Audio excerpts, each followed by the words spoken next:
আমরা এখানে কি করছি? আমাদের গন্তব্য কোথায়? যেন আমরা একদিন ঘুম থেকে উঠলাম আর তারপরে অনুষ্ঠানে আপনাকে স্বাগতম। কোনো প্রশ্ন করবে না, তাল মিলে চলতে থাকো। যত পারো উপার্জন করো, চেষ্টা করো যেন ফতুর না হয়ে যাও। টিভি অনুসরণ করো, মেকআপ থেকে শুরু করে জামা কাপড় পর্যন্ত। এর চেয়ে বেশি কিছু ভেবো না, যা দেখানো হয় তাই ফলো করো। বিভ্রান্ত হয়ে পড়লে মদ্যপানে লেগে যাও। এখনো মাথায় প্রশ্ন ঘুরছে, রেডিওর ভলিউমটা বাড়িয়ে দাও। ডুবে থাকো নেশা, সেক্স, রক অ্যান্ড রোলে। আমি শুধু জানতে চাই, এই চক্রাকারে ঘুরতে থাকা জীবনধারার বাইরে কি আর কিছুই নেই? বৃদ্ধ হয়ে মারা যাওয়া, একটি সুখী পরিবার রেখে যাওয়া, আর রেখে যাওয়া একগাদা সম্পত্তি যার মালিক হবে অন্য কেউ। কবরে যাওয়ার আগে আমি আসলেই জানতে চাই, কারণ জীবন নিয়ে সিনেমিনি খেলতে রাজি নই বাজি ধরতে। এই সামান্য কিছু প্রশ্নের উত্তর খুঁজে ফিরছি। আমরা এখানে কি করছি? আমাদের লক্ষ্য কি? আমরা এখানে আসলাম কিভাবে? কে আমাদেরকে এত নিখুঁতভাবে তৈরি করলো? মৃত্যুর পর কি হয়? এই পৃথিবী কি আসলেই গুরুত্বপূর্ণ? এসব প্রশ্নগুলোর উত্তর দিতে চাই না, কারণ প্রয়োজন নেই তো উত্তর জানার। এই জীবনে তো কোনো উদ্দেশ্য নেই, আমাদের অস্তিত্ব তো শুধুই প্রাকৃতিক।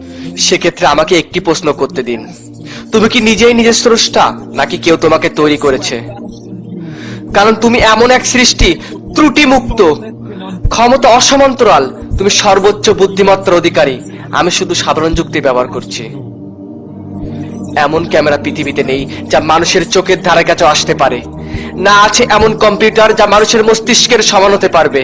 পৃথিবীর সব মানুষ মিলেও একটি মাছিও তৈরি করতে পারবে না। এত নিদর্শন, তবু আমরা অস্বীকার করি। বিজ্ঞান বলতে চায় এই সবকিছুই শূন্য থেকে এসেছে, অথচ একটি সরল হিসাব, 0+0+0 কখনোই 1 হয় না। তবে কোথা থেকে এই মহাবিশ্বের নিয়ম এবং বৈচিত্র্য আসলো? সবকিছুই মূল থাকে, আবিষ্কারক কিংবা স্রষ্টা। এই ভিডিওটা দেখতে পাচ্ছেন কারণ কেউ ভিডিওটা আপলোড করেছে। তাই আমরা বিগ ব্যাং বিশ্বাস করতে পারি, বা পারি যিনি তা ঘটালেন তার ওপর। আল্লাহ সবকিছুর এবং সব প্রাণের সৃষ্টিকর্তা, চিরঞ্জীব, প্রভু, সবকিছুর একক তত্ত্বাবধায়ক। সৃষ্টির মতো নন, কল্পনার ঊর্ধ্বে। না, তিনি কোনো মানুষ নন, তার কোনো সহযোগী নেই। তিনি এক অবিনশ্বর সত্তা, আমাদেরকে কখনোই একা ছেড়ে যাননি। ঠিক সব প্রস্তুতকারকের মতো তিনি আমাদেরকে গাইড বই দিয়েছেন, কোরআন, ইসলাম। দুঃখিত জলদি উপসংহারে চলে আসার জন্য, কিন্তু এটাই একমাত্র সম্ভব।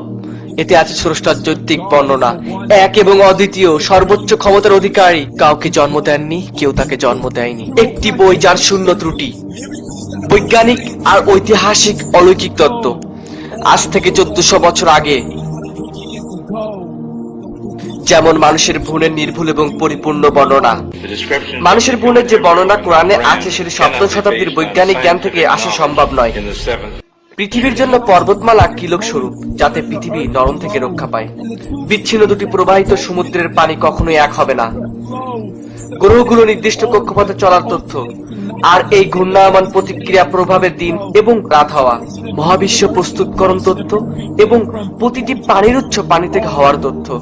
অতীতের শিক্ষণীয় সকল ইতিহাস, বিশেষত ফ্রাউনের লাশ রক্ষিত হওয়ার তথ্য। পৃথিবীর স্থলভাগের সর্বনিম্ন স্থানের তথ্য, যেখানে পারস্য বাহিনী রোমানদের পরাজিত করেছিল। পুরুষের বীর্য নির্গমন পথ, মেরুদণ্ড পাঁজরের মধ্যস্থল নির্ধারণ তথ্য। এখন পর্যন্ত একটি শব্দ পরিবর্তিত হয়নি। উত্তরদের কিভাবে সকল তথ্য জানা ছিল? আজ থেকে 1400 বছর আগে এমন এক ব্যক্তির উপর যে লিখতে বা পড়তে জানতেন না, শুধু উচ্চারণ করতেন, যা ফেরেশতা বাণী নিয়ে আসতো। যদি এখনো বিশ্বাস না হয়, কুরআনের মতো বাণী আবিষ্কার করে দেখাও। শত চেষ্টা করেও পারবে না। তাই তুমি সৃষ্টিকর্তা ও তার পাঠানো বার্তা নিয়ে হাসি তামাশা করলে।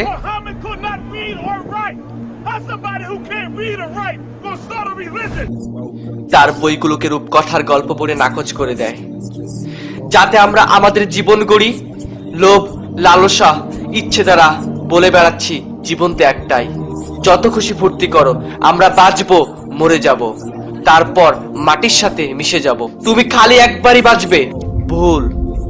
গাছপালা মারা যাবার পর বৃষ্টি আসলে নতুন করে তার জীবন ফিরে পায়।